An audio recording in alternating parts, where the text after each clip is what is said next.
Do people who don't believe in God can become enlightened or go through spiritual awakening? It's not what you think. You'll be very surprised to hear the answer. If you're interested with this topic, stay tuned till the end of the video. Let's repeat the question again. Do people who don't believe in God can become enlightened or go through spiritual awakening? The short answer is yes, but there are exceptions. While I agree that people who have faith in God or divine or the universe have higher possibilities to surrender to the divine and have higher possibility to attain enlightenment and go through spiritual awakening than the atheist, it is not a strict requirement. You'll be surprised. So, believing in God. What is belief? Belief are just idea or assumptions. It's not the truth. Believing is different from knowing. You don't say, I believe in sun. You say, I know the sun. I've seen the sun. So what is enlightenment? Enlightenment means true realization, true self-realization. Realization of the self, of the absolute awareness. One become truly realize that one is the divine, the spark of the divine. A true realization of one or unity consciousness, oneness consciousness. One realize that they are beyond the body, mind and thoughts. That they are not just the body, mind and thoughts, they are beyond those body, mind and thoughts. And there's an ego death there. They lose all their identifications with all their beliefs and thoughts. They know they are not their thoughts, but they are the awareness behind those thoughts. They truly know that, not just conceptually, but true realization. Am I right?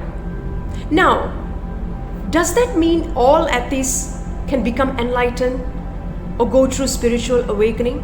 No, not all of them. So, there are two types of atheists or people who don't believe in God, have higher possibilities to become enlightened or go through spiritual awakening. Number one, the first category are those people who don't believe in God, but they engage either in deep self-inquiry or inner work. I will explain to you about it shortly. Okay, so those atheists, they should be the one who get engaged in deep self-inquiry through their own self-observation. They engage in self-inquiry, inquiring and questioning about their thoughts. Where are these thoughts coming from? Or the origin of their thoughts, without relying on psychological explanations or coming up with other excuses. They truly, seriously do this deep self-inquiry through their own self-observation and self-awareness. And they could practice this observation and engage in this deep self-inquiry either through meditation or without meditation. Now, some of you might be thinking, why would an atheist meditate? I will come to it shortly. I'll get to you shortly. Okay? So they don't give excuses for their thoughts by going through Google and looking for psychological explanation, because psychology is just about the mind. Spirituality is beyond the mind. Am I right? So they don't give psychological excuses for whatever thoughts that's going on within them. They do deep self-inquiry. I will explain to you deeper about self-inquiry shortly. But before that, let's see what's inner work. Inner work is usually about emotional healing. Because your emotions are part of your karmic patterns. Your emotional wounds and trauma is part of your karma. Your trauma is part of your karma, your karmic patterns, and you have to break it. So inner work is usually about emotional healing. And it could be done through various ways, not necessarily related to spirituality. You could do it through shadow work. Google about shadow work. Shadow work. Any other types of emotional healing. Inner child healing. Or non-conventional type of therapy. Trauma healing. Through Kundalini Yoga, Kriya Yoga. Now some of you might be asking me, why would an atheist do Kundalini Yoga or Kriya Yoga? You'll be very surprised.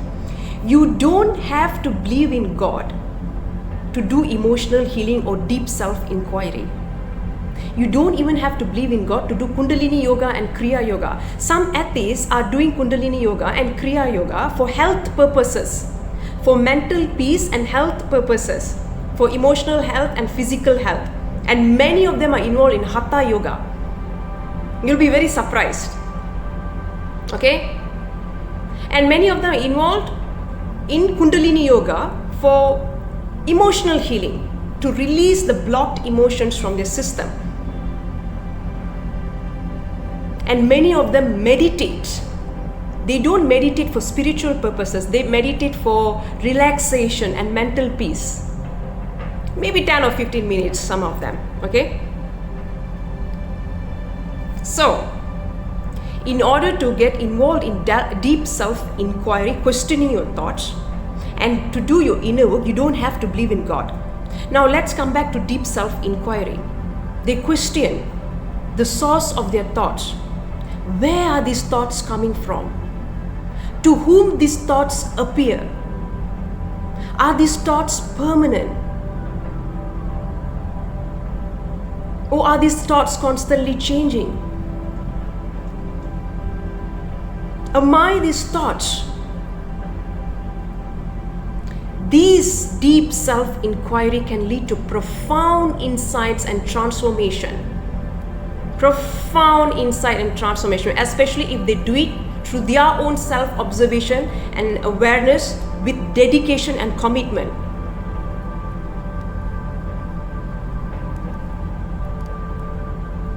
Okay? So basically, the atheists here in this category, they are atheists who have an open mind, curious mind. They don't have closed mind or narrow mindset that constantly, lazily and passively relying on external validation like scientific discovery. They don't lazily and passively waiting to get answers through scientific or psychology discovery. They take responsibility for their own misery, to question their own misery, and to do their own inner work and deep self-inquiry. Okay, so this particular group of atheists, they have an open mind.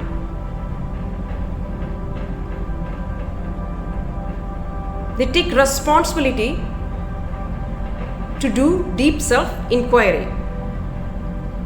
Now, the second type of people who don't believe in God but have higher possibilities to attain enlightenment or go through spiritual awakening are the one who go through enormous misery and pain, intolerable pain, and totally surrender to the pain.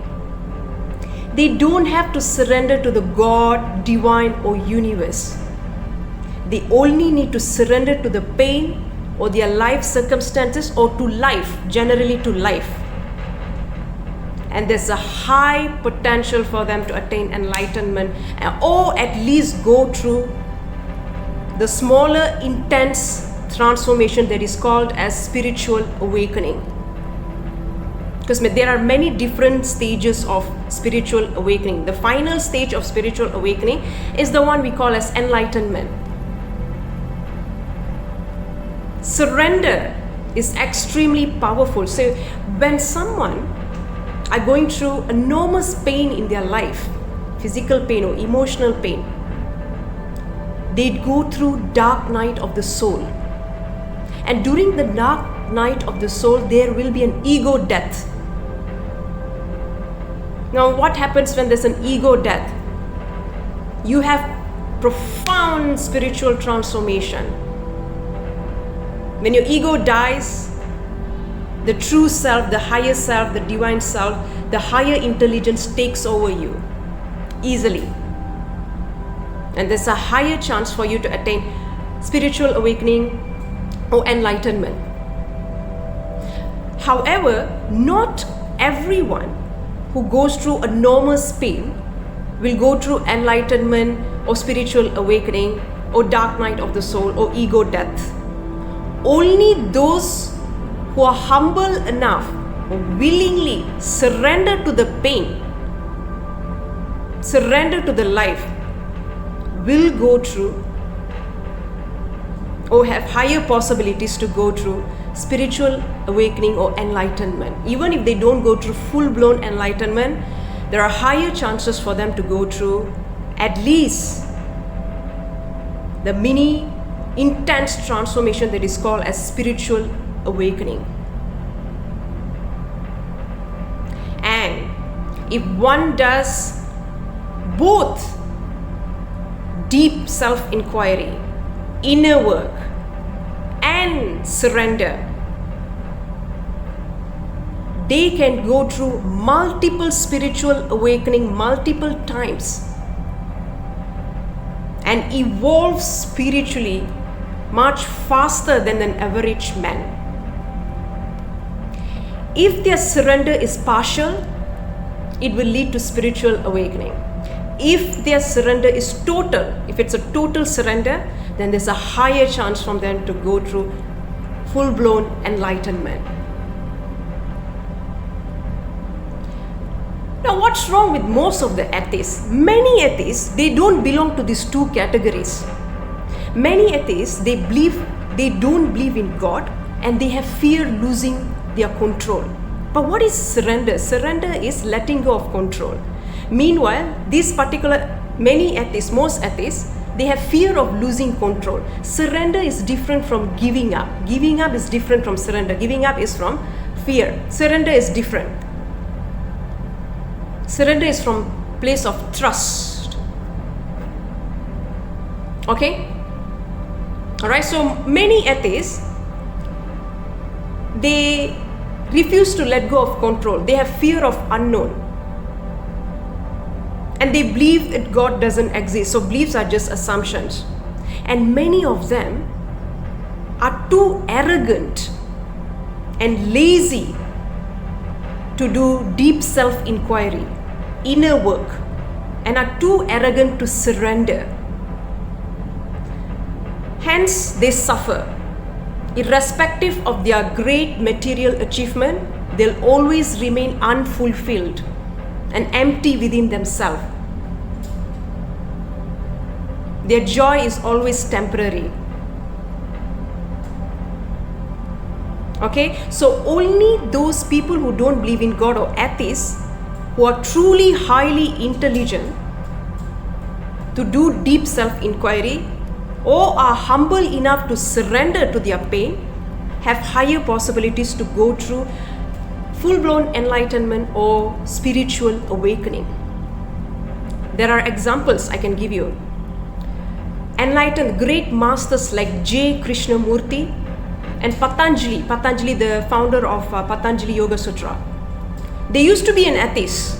Okay, they don't believe this with this traditional type of God. Okay, they don't believe in this traditional type of God.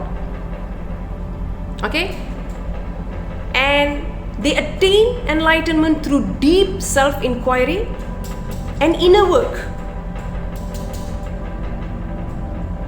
And according to spiritual master Eckhart Tolle, he mentioned in his book that the very famous physicist that's called Stephen Hawking, who was also an atheist, is extremely spiritually awake because he totally surrendered to his pain. And as I mentioned, some atheists, they meditate and do yoga for mental peace and physical health. If they get involved in the meditation consistently, persistently for a longer period of time, at least like more than 30 minutes, there's a higher chance for them to go through spiritual awakening. However, most atheists don't belong to that category. They are too arrogant and too lazy to take responsibility to do deep self-inquiry or inner work, or too arrogant to surrender to at least to their pain. Hence, they suffer forever. They might have everything, money, car, fame, anything, but there will be no fulfillment. They'll feel empty within themselves. Their joy is always temporary. And there's a very, very less chance for these people to go through spiritual awakening or enlightenment unless they change. Unless they change their mind. So let me know what you think about this issue. Hi, I'm Radhika Lakshmanan. I'm a Karma Transformational Guide. I teach anatomical monk meditation that's able to make people to meditate like a monk very fast.